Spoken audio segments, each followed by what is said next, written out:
مين اللي قال إن لازم عشان بيتي يبقى شيك وأنيق وكل اللي يدخل بيتي يتجنن عليه ويشوف البيت ده قمة في الشياكة، إني لازم أكلف الموضوع ده كتير جدا؟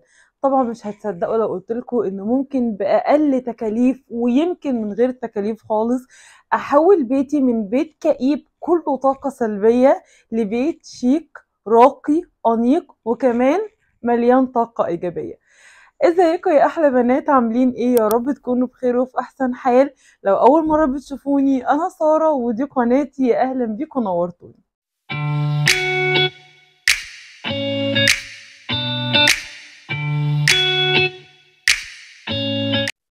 اول حاجه هنتكلم فيها مع بعض يا بنات وهي الاضاءه، وقد ايه عنصر الاضاءه في البيت ده بيفرق جدا جدا يا بنات في شياكه البيت، بيبين تفاصيله، بيبين جماله.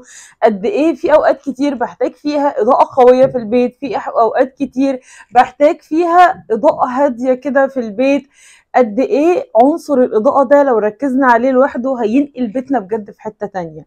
فاول حاجه تعالوا نتكلم كده عن اضاءه ربنا، عن نور ربنا، عن ان انا لازم كل يوم اول ما اصحى من النوم كده افتح شبابيك البيت كله. منها ان انا ههوي البيت وهغير ريحته واخلي دايما ريحته جميله، ومنها كمان ان النور ده بيملى البيت طاقه ايجابيه، بيملى البيت طاقه حلوه، بيملى البيت كده فرحه. بحس ان انا لما بقوم الصبح كده افتح الشبابيك ونور ربنا يدخل، قد ايه بتفرق في مودي وقد ايه بتغير مودي، قد ايه بشوف بيتي حلو قوي، بشوف تفاصيل بيتي جميله مجرد ان انا فتحت الشبابيك. فافتحوا يا بنات الشبابيك، دخلوا النور. النور بجد حلو جدا جدا، بيغير الطاقة اللي جوانا. كمان لو انت عندك شباك مش مجروح، واظن ان ناس كتير جدا بتحاول النهارده وهي بتختار بيتها انها تدور على اماكن مش شرط تكون اماكن حلوه قوي قوي، على قد ما هي اماكن مش مجروحه. ليه؟ عشان ابقى براحتي في بيتي، اتحرك براحتي، اعمل اي حاجه انا عايزاها براحتي، وفي نفس الوقت انا طول الوقت بيتي منور وبيتي فيه اضاءه حلوه قوي طول ما الشمس طالعه وطول ما نور ربنا موجود. كمان حاولي وانت بتختاري بيتك، لو انت لسه عروسه او لو انت قاعده في شقه ايجار وهتنقلي بعد كده لشقه تمليك، حاولي بجد ان انت تختاري بيت منور. دي اهم حاجه. والله يا بنات انا لما كنت بدور على الشقه بتاعتي دي اول حاجه انا دورت عليها، ما دورتش على اي حاجه غير ان انا عايزه بيت اول ما افتح عيني الصبح كده الاقي البيت منور في كل مكان. مش عايزه اقوم الصبح كاني بالليل، لا، عايزه البيت يبقى نوره حلو كده. حتى الاوضه اللي عندي في المسقط، يعني انا عندي اوضه واحده بس في البيت هي اللي على مسقط، الاوضه دي منوره وشمس بتدخلها اكتر من اي اوضه تانية. كمان لو انا عندي اوضه على اراضي زراعيه او على مكان مش مجروح، اقدر ان انا ما اقفلش المكان ده والفيو ده، اسيبه كده. قد ايه لو انت قاعده بتشربي كوبايه قهوه قدامك فيو حلو، دي حاجه هتفرق جدا جدا، هتحسن مودك ونفسيتك. فحاولي لو انت عندك مكان مش مجروح، لو عندك الريسبشن بتاعك مثلا قدامه جاردن او قدامه مكان مفتوح، لا تحطي ستاير ولا تحطي بلاك اوت ولا اي حاجه، وحاولي على قد ما تقدري تخلي المكان ده كله ازاز كده بحيث ان هو يدخلك اضاءه ويبقى المنظر حلو. كمان برضو عايزه اقولك على حاجه مهمه، انك لو عندك في بيتك مكان ما فيهوش اضاءه كويسه او مكان ما فيهوش شباك اصلا يدخلك نور، ده اكتر مكان لازم تركزي فيه على الاضاءه، انك تخلي المكان ده منور قوي واضاءته قويه علشان ما تحسيش باكتئاب وانت داخله المكان ده. كل دي حاجات انا متاكده انك لو ركزتي عليها في بيتك هتفرق وهتنقل البيت في حته تانية.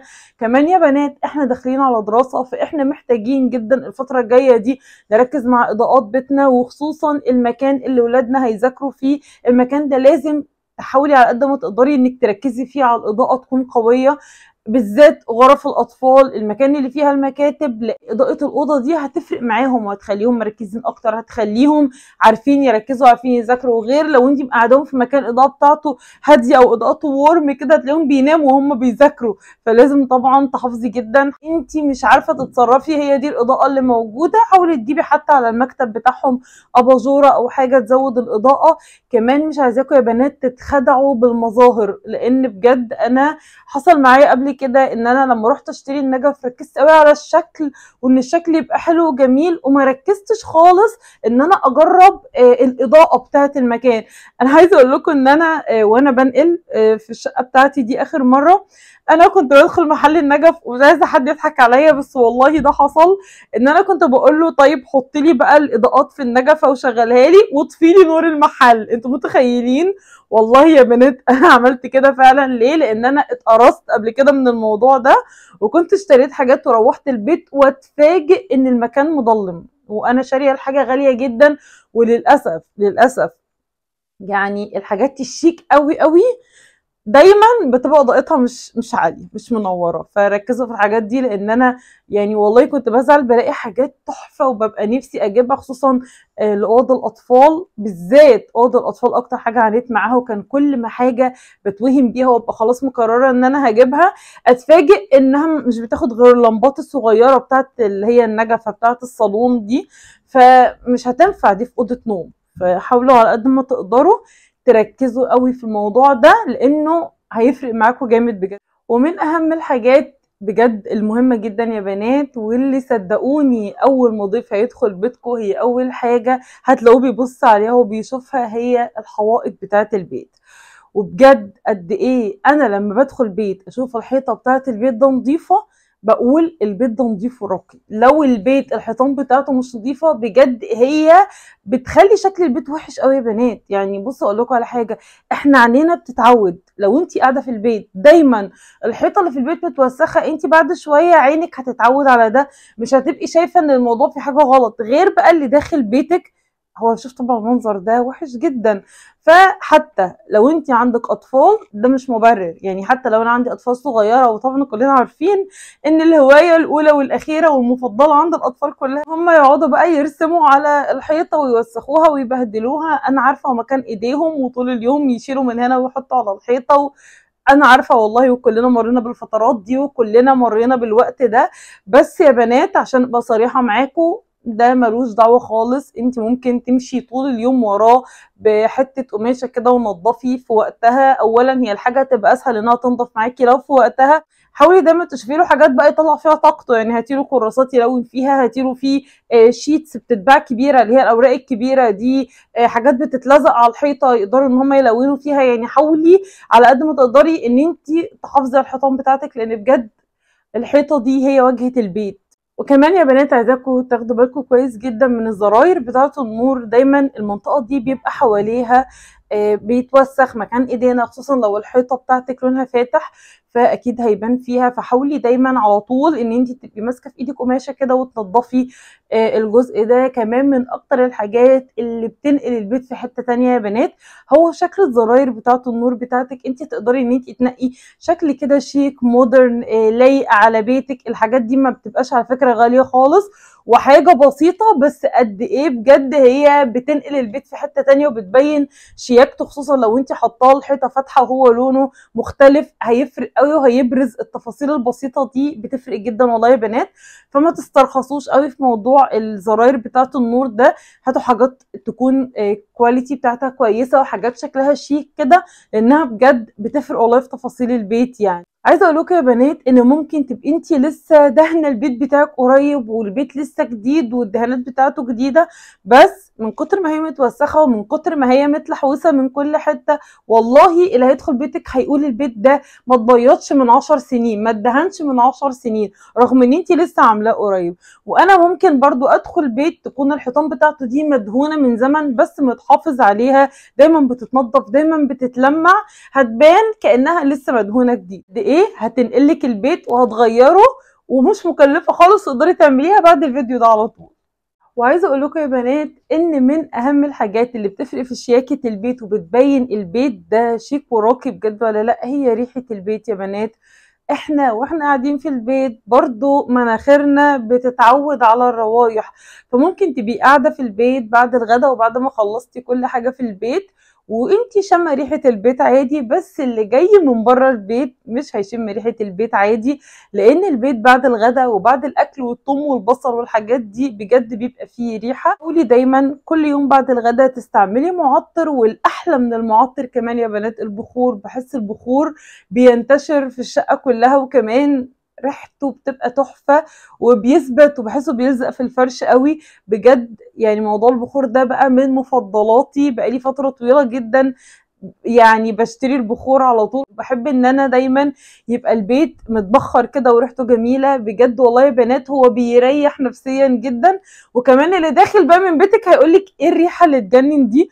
خصوصا بقى يا بنات ان في حركه حلوه قوي قوي انا بعملها كده على طول، وبقيت بصوا ده لايف ستايل عندي او حاجه انا بقيت خلاص معتمداها في التنظيف عندي. ان انا بعد المسح خصوصا، يعني دايما لما بمسح البيت لازم ابخر البيت بعدها. تحسوا ان البخور بيلزق في الارض مكان المسح وكده، بتبقى الارض لسه منديه، الريحه بجد بتلزق. انا بحس ان انا ماشيه في البيت كل حاجه حواليا ريحتها بخور. فالنقطه دي برضو جميله. دايما طبعا اول ما تصحى من النوم زي ما قلنا في النقطه اللي فاتت دي، نهوي البيت، نفتح الشبابيك. بصوا النوم له ريحه، الاكل له ريحه، النفس له ريحه، كل حاجه والله يا بنات ليها ريحه.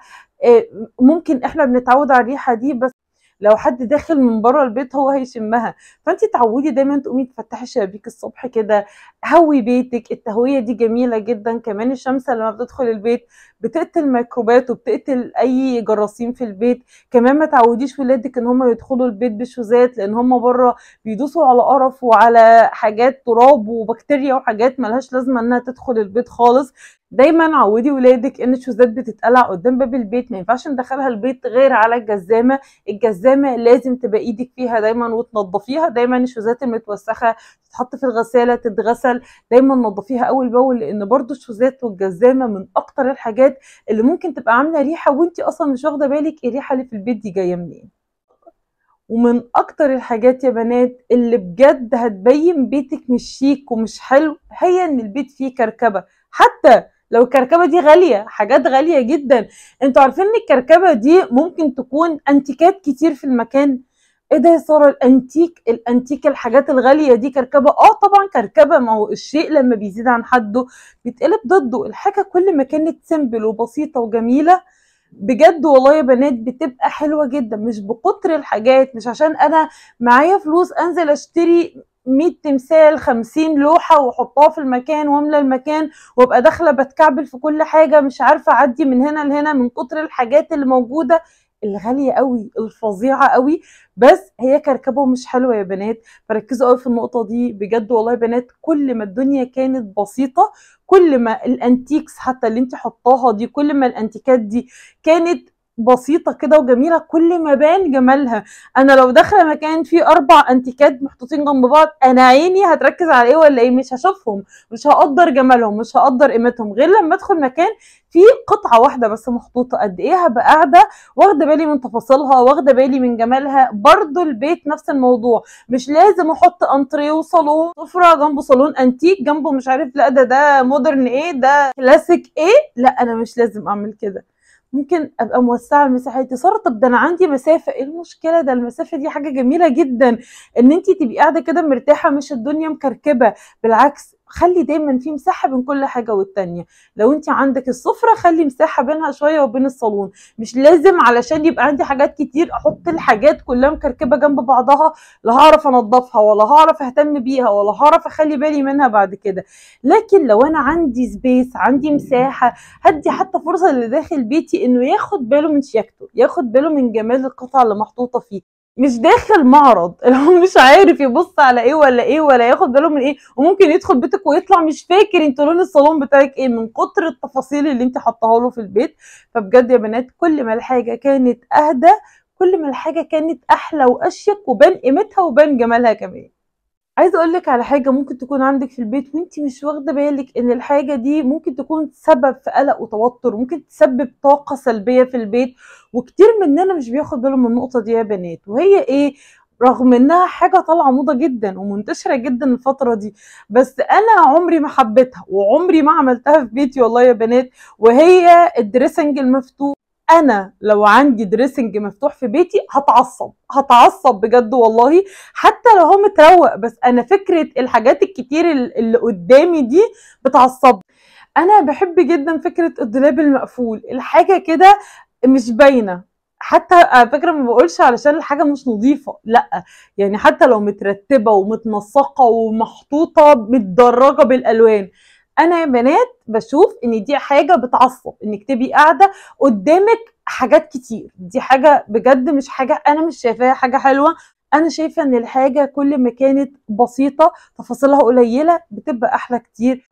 برضو بيطلع كده اوقات نلاقي في الترابيزه مثلا بتاعه الليفنج، بيطلع وحدات كده بتتحط في الليفنج مثلا، وتلاقي المفروض انت بتحطي فيها بوكسات، تحطي فيها كتب، تحطي فيها حاجات. بصوا يا بنات بجد حاولوا تقللوا من الحاجات دي، حتى لو انت عايزه تنظمي في بوكسات وتعملي الحاجات دي اعمليها في حاجات بتتقفل، يعني نظمي في بوكسات واعملي كل اللي انت عايزاه، بس في حاجات مقفوله. الحاجات المفتوحه دي والله مش حلوه ومش تحفه، وفعلا ما بتخليش شكل المكان مهما كانت مترتبه برضو ما بيبقاش شكل المكان احلى حاجه. وكمان يا بنات دي متعبه في تنظيفها جدا، بتلم تراب كتير جدا، دايما بتحتاجي ان انت تشيلي وتنظفيها لانها دي مفتوحه وقدام الناس، ما ينفعش انها تبقى متوسخه، فهتلاقي نفسك دايما محتاجه ان انت تنظفيها وهتعمل عليكي لود. فلو انت من دلوقتي بتفكري ان انت تعملي حاجه في بيتك كده، فانا جايلك من المستقبل وبقولك بجد ان دي مش احلى حاجه. خليكي دايما في الحاجات المقفوله، حتى لو انت حابه تعملي فكره الدريسنج المفتوح ده، في حاجات بتبقى ظرف فاميه كده بتتعمل فوقيه، المهم بلاش مفتوح منه للهوا كده. انا بستغرب والله يا بنات ازاي في ناس بتحب الدريسنج المفتوح ده، رغم ان احنا كلنا بيجي علينا اوقات بنتعب بنهمل في الحاجه، اوقات كتير جدا ما بنقدرش ان احنا دايما تبقى الحاجه منظمه، ولازم يبقى جه عليكي اليوم ده، سواء عندك ولاده، عندك تعبانه، دور برد، مين ما عداش عليه الايام دي؟ فطبيعي وبديهي ان هيجي عليكي فتره مش هتقدري ان انت دايما تبقي ايدك في الحاجه ومنظماها. فتخيلي المكان ده هيبقى كارثه، وخصوصا انه مفتوح، يعني ده الدواليب المقفوله دي، او يعني ربنا سترنا الحاجه مقفوله ولو جالك اي ضيف هقفل والحاجه خلاص مقفوله. اللي مفتوح ده بقى هتعملي ايه؟ يبقى جايلك ضيف وانت بتجري عشان تروقي وتلمي وتعملي، فلا. لو انت قدامك اوبشن ان انت تقفلي بجد هترتاحي، اقفلي اي مكان مفتوح، هيفرق معاكي جدا في البيت، هيفرق في نفسيتكم، هتحسي كده براحه وانت قاعده المكان كله قدامك مقفول، دواليب مقفوله، ظرف مقفوله، عندك ظرفه مكسوره صلحيها بجد. الحاجات دي بتعصب وبتنرفز، ولما بتتصلح بجد بتحسيها فرقت قوي، حتى لو ظرفه مكسوره بتفرق قوي لما بتتصلح بجد. وعايزه اقول لكم يا بنات ان بجد من اكتر برضو الحاجات اللي هتفرق معاكي في البيت وشيك وجميله وحلوه جدا هي الزرع يا بنات. الزرع حاجه حلوه قوي، قد ايه لما انت حتى بتبقي متضايقه تطلعي تقعدي في مكان مفتوح كده في شجر في زرع، انت مودك بيبقى عامل ازاي؟ بجد بتحسي ان انت ارتحتي، شفتي خضره وزرع كده وارتحتي. برضو يا بنات نفس الموضوع، انت لو عندك في البيت كام زرعه كده، الحاجات دي بتحسن من المود جدا، وكمان بتبقى شيك وراقيه كده وبتنقل شكل المكان في حته تانية قوي بجد. فدايما حاولي وفري عندك زرع في البيت، مش لازم زرع يكون طبيعي، مش عشان الزرع الطبيعي غالي، بس مش عشان فكرة انه غالي، لا، عشان كمان هو محتاج اهتمام ورعاية قوي، مش هتقدري تعملي ده. ممكن تجيبي الورد الصناعي وهو بيفي بالغرض جدا، وبجد في النهارده يا بنات اشكال من الورد الصناعي خطيره، ومن الشجر الصناعي حلوه جدا جدا بجد، وبتمشي مودرن وكلاسيك وكل حاجه.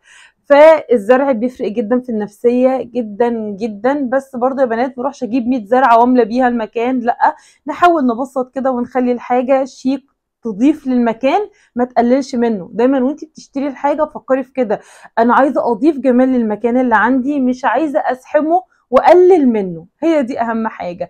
فحاولي دايما حتى في المطبخ حتى في الحمام هاتي الزرع الصغير ده، بيبقى حلو قوي وشيك يا بنات والله، وبيغير شكل المكان. انت لو خدتي بالك النهارده في التنسيقات وفي الترتيبات اللي ماليه بنترست وماليه المواقع كلها، هم بينسقوا كده اماكن وبيعملوا حاجات، دايما مدخلين الزرع، دايما هتلاقوا الزرع ده عنصر اساسي. ليه؟